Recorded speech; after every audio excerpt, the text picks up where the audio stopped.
that you are doing well.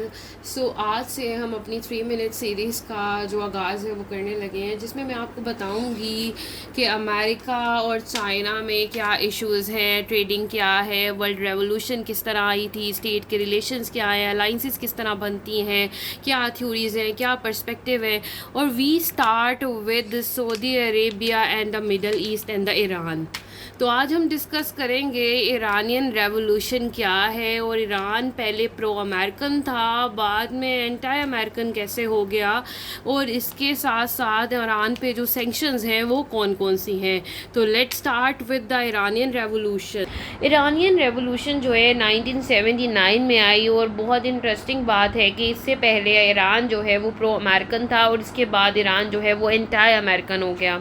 Iran के अंदर क्या है वो न्यूक्लियर पॉलिटिक्स पे आप डिबेट्स देखते हो या वो सैंक्शंस देखते हो, वो सारी सैंक्शंस वो ईरानियन रेवोल्यूशन के बाद ईरान पे लगाई गई हैं।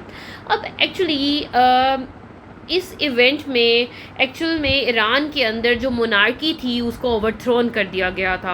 It was a time in at 1941 जब पहलवी डायनेस्टी के मोनार्क जो हैं, जो सेकंड रूलर थे पहलवी डायनेस्टी के, वो पावर में आते हैं। अब उनका नाम जो है वो रज़ा शाह था। तो वो जो शाह ऑफ ईरान थे, उन्होंने ईरान के अंदर जो है वो मॉडर्नाइजेशन को जो है वो और वेस्टर्न पॉलिसीज़ को जो है वो इम्प्लीमेंट किया। अगर आप ईरान के फैशन सेंस को देखें या ईरान के अंदर लिबरल मोनार्की को देखें, तो आपको ईरानी रेवोल्यूशन से पहले इसकी एग्जांपल नज़र आती है। वेस्टर्न बहुत ज़्यादा जो कह लें कि इम्प्लीमेंटेशन थी वो ईरान के अंदर हमें दिखाई देती थी। लेकिन फिर क्या हुआ, तो जब ईरान के मोनार्क रज़ा शाह ने यहाँ पे मॉडर्नाइजेशन इम्प्लीमेंट की, तो उसकी वजह से रैपिड ग्रोथ तो हुई, अर्बनाइजेशन भी हुई, ईरान के अंदर जो डेमोक्रेसी है जो ईरान के अंदर जो पॉलिटिकल लिबर्टी है वो भी इंक्रीज़ हुई। लेकिन उसके साथ ही साथ हमें नज़र आता है कि पॉलिटिकल इनइक्वालिटी हुई, सोशल इंसर्जेंसी हुई, इकोनॉमिक रिपरकशन आया। तो जिसकी वजह से चाहे वो अपोजिशन है, चाहे वो रिलीजियस लीडर्स थे, यहाँ वो स्टूडेंट्स थे, या जितनी भी वर्किंग क्लास थी, उन्होंने एक रिबेलियस मूवमेंट स्टार्ट कर दी अगेंस्ट शाह ऑफ ईरान।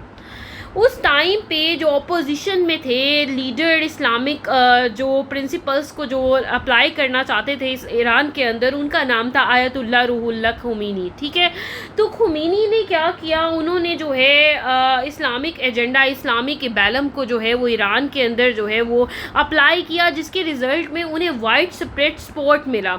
और उस सपोर्ट की वजह से हमें नज़र आते हैं मैस प्रोटेस्ट हुए, और जिसकी वजह से लोगों ने कहा कि now it's time to change the Iranian monarchy, और हम जो है ईरान के अंदर इस्लाम अप्लाई करना चाहते हैं, और वेस्ट का प्रोपेगेंडा जो है उससे ईरान को प्रोटेक्ट करना चाहते हैं। तो उस वजह से क्या हुआ कि जब मैस प्रोटेस्ट हुए, तो उसके रिज़ल्ट में जो रज़ा शाह थे उनको अपनी पावर से हाथ धोने पड़े, और जब और उन्होंने बहुत रेजिस्टेंस दिखाई। लेकिन लोगों ने जब मैस प्रोटेस्ट किए और उसके बाद एक वैक्यूम क्रिएट हो गया, तो वो उस वैक्यूम से वीक गवर्नमेंट हो गई। तो उस वजह से फिर उनकी जगह जो है वो जो खुमैनी थे उन्होंने ले ली, और इस तरह ईरानियन रेवोल्यूशन जो है वो 1979 में आई। इंटरेस्टिंग फैक्ट था कि रज़ा शाह जो थे वो एक पपेट कहलाते थे अमेरिका के, और अमेरिकन डेमोक्रेसी में ईरान को इतनी इम्पोर्टेंस क्यों हासिल है, मतलब वाई ईरान के अंदर अमेरिका ने रिजीम चेंज जैसे ऑपरेशंस करवाए। क्योंकि ईरान के अंदर जो ऑयल पावर है और जो स्टेट ऑफ हर्मस है, अमेरिका जो है उसको अटेन करना चाहता है। अमेरिका नहीं चाहता कि ईरान इस पे इंडिपेंडेंट हो। इसके बाद हम देखते हैं कि इंटरनेशनल एटॉमिक एनर्जी एसोसिएशन ने ईरान पे ब्लेम्स लगाए, और उसके बाद जो है ईरान के अंदर हम JCPO डील्स हुई, और उस न्यूक्लियर डील को भी जो है वो विड्रॉ किया गया। मैं आप लोगों को इस वीडियो के नीचे लिंक दे दूँगी रीडिंग के लिए, तो आप वो मटेरियल जो है वो रीड कर सकते हो। और kindly subscribe our channel. Best of luck. अल्लाह हाफिज़।